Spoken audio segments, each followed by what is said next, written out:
આજે આપણે શીખીશું મધ્યવર્તી સ્થિતિ, મધ્યસ્થ અને બહુલક વિશે।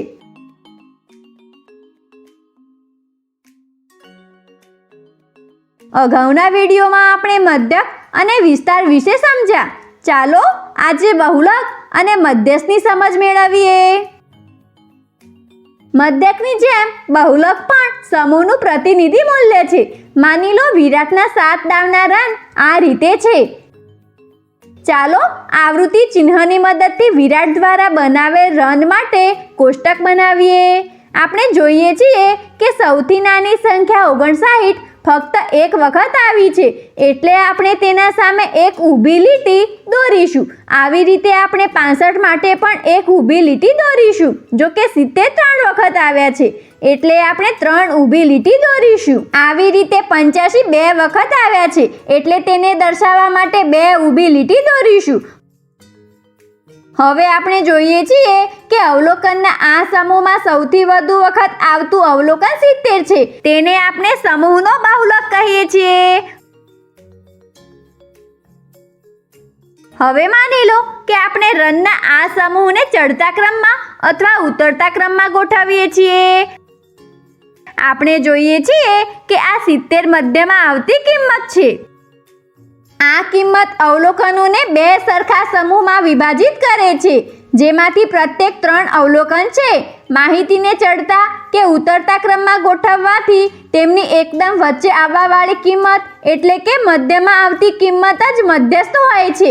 અહીંયા બહુલક અને મધ્યસ્થ એક જ અવલોકન છે, પરંતુ દરેક પરિસ્થિતિમાં આવું નથી થતું। ઉદાહરણ માટે રોહિતના કેટલાક દાવના આ રીતે રન હતા।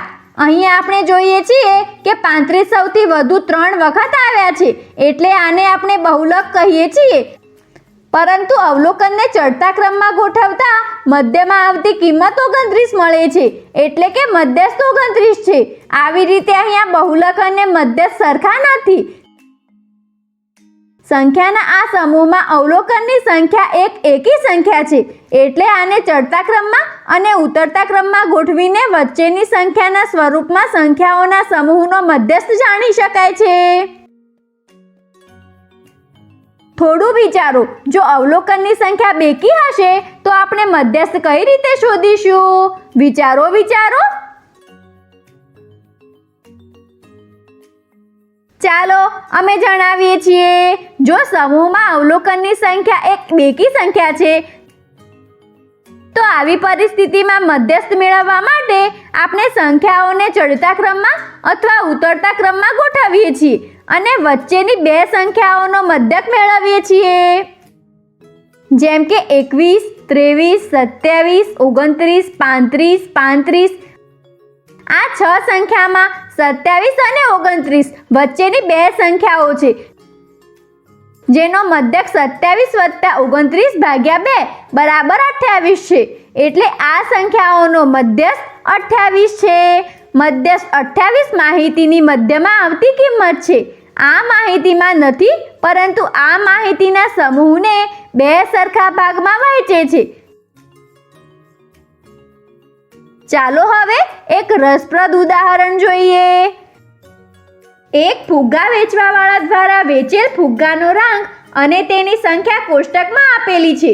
શું તમે જણાવી શકો કે જો આપણે જાણવું હોય કે તેમને કયા રંગના ફુગ્ગા વધારે ખરીદવા પડે તો અહીંયા મધ્યકની સમજ મદદ કરશે કે બહુલકની? વિચારો। ચાલો અમે જણાવીએ છીએ। મધ્યક મેળવવાથી આપણને એ જાણવા મળશે કે આપેલ સમય મર્યાદા મુજબ સરેરાશ તેઓ કેટલા ફુગ્ગા વેચે છે, પરંતુ તેનાથી આપણે એ નક્કી ન કરી શકીએ કે કયા રંગના ફુગ્ગા તેમને વધારે સંખ્યામાં લેવા જોઈએ। અહીંયા આપણને બહુલકની સમજ મદદ કરશે। અહીંયા સૌથી વધારે તેમણે લાલ રંગના ફુગ્ગા વેચ્યા છે, એટલે કે બહુલક 25 છે। એટલે આપણે કહી શકીએ કે તેને લાલ રંગના ફુગ્ગા વધારે ખરીદવા જોઈએ, જેનાથી તેમની પાસે લાલ રંગના ફુગ્ગાની સંખ્યા પૂરતી હોય। આવી રીતે જરૂરિયાત અનુસાર આપણે જુદી જુદી પરિસ્થિતિઓમાં જુદી જુદી મધ્યવર્તી સ્થિતિના માપ મદદ કરે છે। તો આજે આપણે શીખ્યા મધ્યવર્તી સ્થિતિ, મધ્યસ્થ અને બહુલક વિશે. આગળના વિડીયોમાં શીખીશું મધ્યવર્તી સ્થિતિના માપથી જોડાયેલ કેટલાક રસપ્રદ ઉદાહરણ.